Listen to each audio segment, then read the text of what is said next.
we got here, Celine? I can talk you through the whole thing. So this, I would say, is my favourite bit. This is the equivalent of Turkish chorizo, but it's beef because we don't eat pork, and then it's just fried eggs. And then there's 3 different types of cheese. We've got, I mean, I assume you know what all of these are.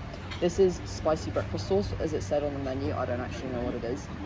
This is sigara börek, which means like cigarette pastry, but it's spring roll basically. I have no idea what this is. More olives. This is honey. This, I assume, is clotted cream. I don't know. This is toyum pekmez, so it's like alternative peanut butter and jelly mix, basically, but it's made from something that I don't know the English word for. This is, I think, fig jam, and I don't know what that is, but it all looks great. This is, what an excellent breakfast you've chosen out. Thank you.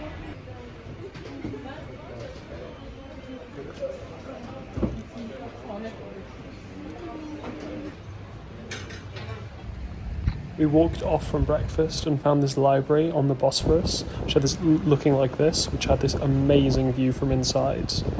Absolutely beautiful in location, and contained some of my favourite books from being a teenager, which was funny to see.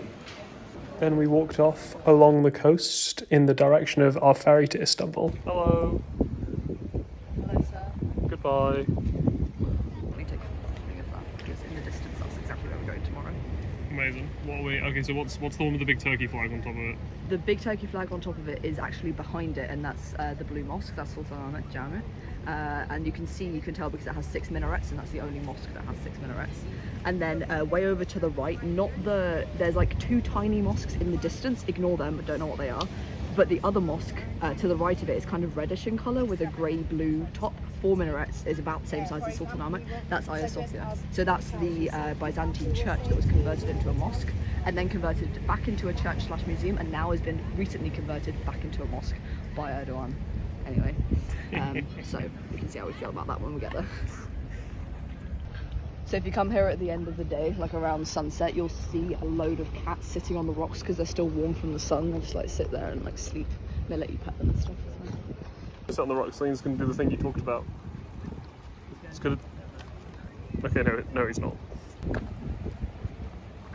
I spotted something. Probably a crab. That's a boy poised, ready to go. Anyway, so after a scenic walk along the coast, we arrived at the ferry terminal, which is actually very near the apartment, but we decided to go the long way around. This is us rushing now to catch the ferry, which is in like a minute's time. So Celine's apartment was on the Asian side of Istanbul, and you had to get the ferry across the Bosphorus to arrive at the European side, which is where like most of the like big touristy old-fashionedy stuff was. So this was the journey that we made every day when heading into the city. And it's just like the nicest commute ever. Like it's so nice just being able to head off on this like big old boat and like sit on the top in the sun and have these like amazing views into the city. Then our plan for the first day was to go to this big old tower in the middle of Istanbul, from which you could basically get a great view onto the rest of the place. So that's where we're heading to as our first destination.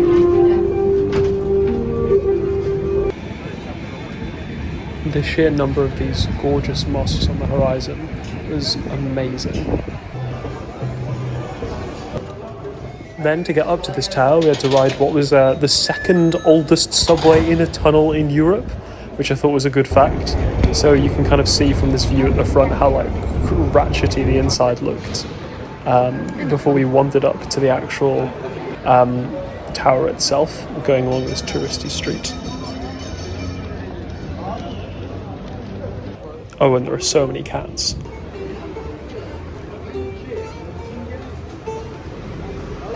What's in there? Pomegranate juice. It's so good.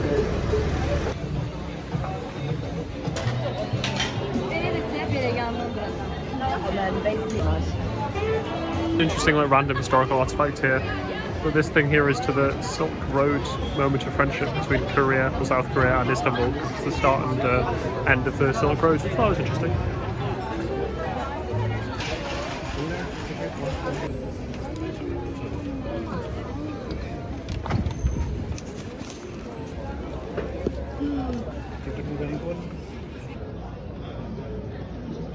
Thank God there's a lift to get up this tower. Apparently you get the stairs down. I'm okay with 50% of it. There's a little model of Istanbul up here with like all of the famous stuff on it. My favourite little dorky addition is the fact that this boat is like creaking its way through.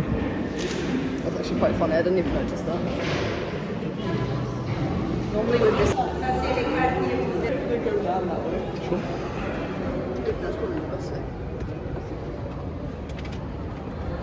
Now we're going to do a segment called Time Lapses with Celine's hand. I'm sorry.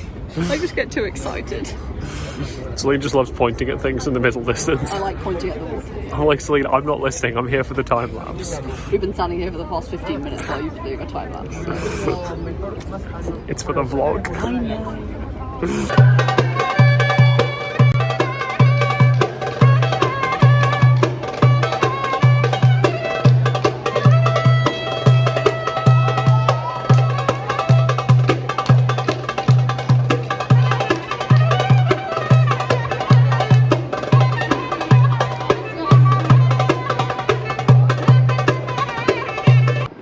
Down here, a little lady having a photo shoot done. And you see like the green dress. And there's loads of like seagulls around that she was posing. I really don't rate how close these seagulls are to her though.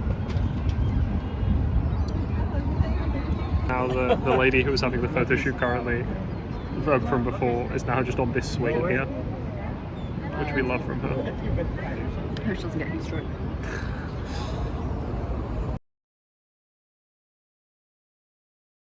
This staircase is designed for people Celine's height.